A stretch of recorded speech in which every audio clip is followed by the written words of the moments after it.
Ligue 2, Angers double Auxerre et prend la deuxième place du classement. Angers, avec une belle victoire samedi à domicile contre Bordeaux, 2-0, est remonté à la deuxième place de la Ligue 2, Grenoble et Auxerre, également en lutte pour la montée, ayant concédé chacun un match nul lors de la 11e journée.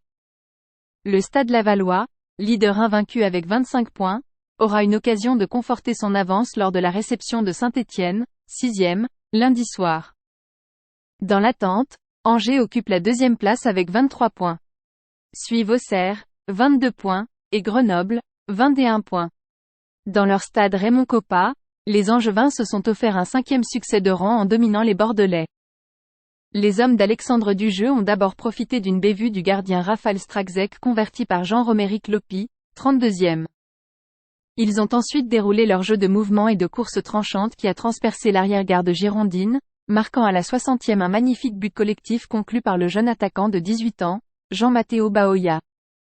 En face, les Bordelais, pour la première de leur nouvel entraîneur espagnol Albert Riera, ont tenté de déployer un jeu léché mais ont été très maladroits dans le dernier geste.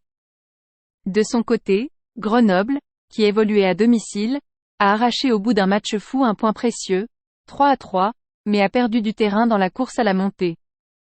4e, les hommes de Vincent Ognon se sont laissés surprendre par des Valenciennois sans complexe et guidés par un Emen Boutoutaou, buteur, 13e, puis auteur d'un corner décisif, 57e.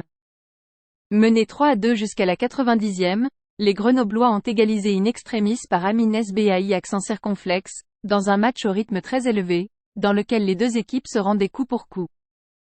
Un peu plus tôt dans l'après-midi, les Auxerrois avaient prolongé leur bonne série avec un 9e match d'affilée sans défaite, mais avaient dû concéder le match nul, 1-1, à Caen, 1-1, où ils ont retrouvé sur le banc d'en face leur ancien entraîneur Jean-Marc Furlan, limogé l'année dernière.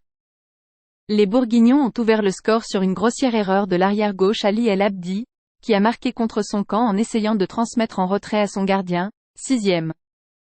Les Canets ont égalisé en début de deuxième période, 52e, sur un centre de Johan Cour dévié par la défense auxerroise qui a trompé Donovan Léon.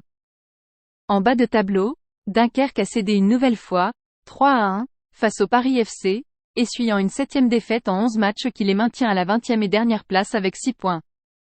Auteur d'un match nul à Guingamp, 1-1, Quevilly-Rouen reste 19e mais enchaîne un 3e match sans défaite.